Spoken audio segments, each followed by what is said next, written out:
Class 10 का math पढ़ने वाले, ठीक है। एक्सरसाइज 2.3, ठीक है। 2.3 में आपको पहला क्वेश्चन बता चुके हैं और दूसरा क्वेश्चन बता रहे हैं, ठीक है। पहला क्वेश्चन में 3 गो क्वेश्चन था, तीनों क्वेश्चन बता चुके हैं। अब दूसरा भी 3 गो क्वेश्चन, ठीक है, जिसमें आपका पहला क्वेश्चन बता चुके हैं, दूसरा क्वेश्चन बता चुके हैं, अब तीसरा क्वेश्चन आपको वीडियो में बता रहे हैं, ठीक है। चलिए करते हैं। आपका ये gx का मान हो गया, ये आपको px का मान हो गया, ये आपका gx का मान हो गया, ये आपका px का मान। चलिए तो gx पहले लिख लेंगे, x के पावर -3x + 1, ठीक है, और px लिख लेंगे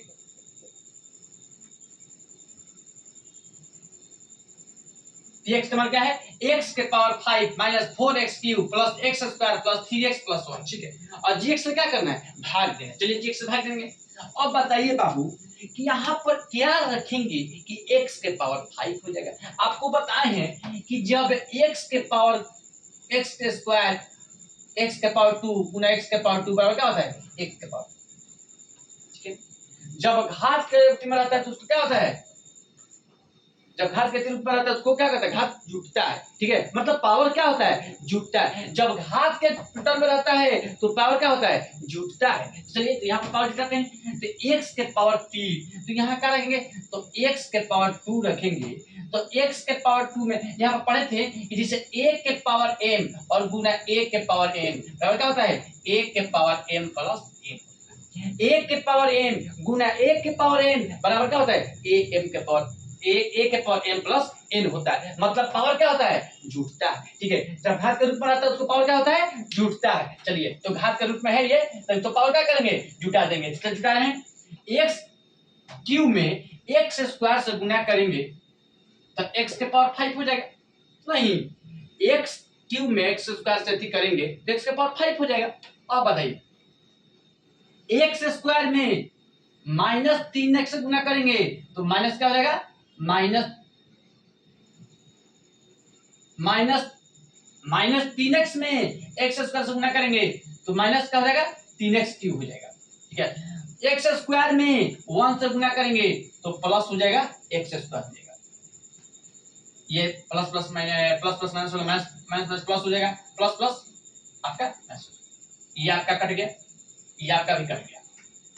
इतना बात समझ में आ गया, बोलिए। और बताइए -4 में x से बताए हैं आपको कि जब दोनों का चिन्ह माइनस रहता है उसको क्या करते हैं, घटा देते हैं। तो चलिए -4x³ में से -3x³ क्या हो जाएगा, -x³, ठीक है। अब देखिए और सब जे कहते हैं क्या करेंगे, उतार 3x + 1 क्या करेंगे, उतार।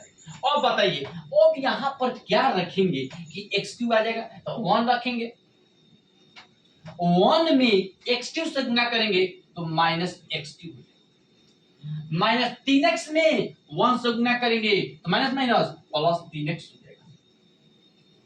-1 में +1 से गुना करते तो प्लस -1 हो जाएगा। माइनस प्लस माइनस प्लस, ये आपका कट जाएगा, ये आपका कट जाएगा। इतना बात समझ में आ गया बाबू। अब बताइए +1 -1 बताए हैं कि जब माइनस प्लस भी रहता है तो जोड़ देते हैं, प्लस माइनस भी रहता है तो क्या करते हैं, जोड़ देते हैं। तो प्लस माइनस को जोड़ देंगे तो 1 1 क्या आ जाएगा। तो लिखेंगे कि शेषफल बराबर क्या आया, शेषफल बराबर 2 आया। लिखेंगे यहां पर, लिखेंगे कि अतः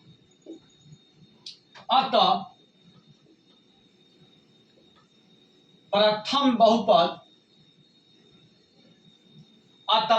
प्रथम बहुपद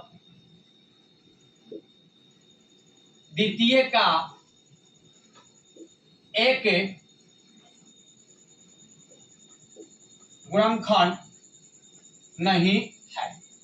क्यों नहीं है, क्योंकि शेषफल इसका 2 आया है। क्योंकि शेषफल जब 0 आएगा तब लिखेंगे कि अतः प्रथम बहुपद द्वितीय का एक का है गुणनखंड है, और जब कोई संख्या भी नीचे शेषफल आ जाएगा तो समझिए गुणनखंड नहीं। जैसे यहाँ पर शेषफल क्या है, 2 है, इसे गुणनखंड नहीं है। यहाँ पर शेषफल 0 आता है तो क्या करते हैं, गुणनखंड है।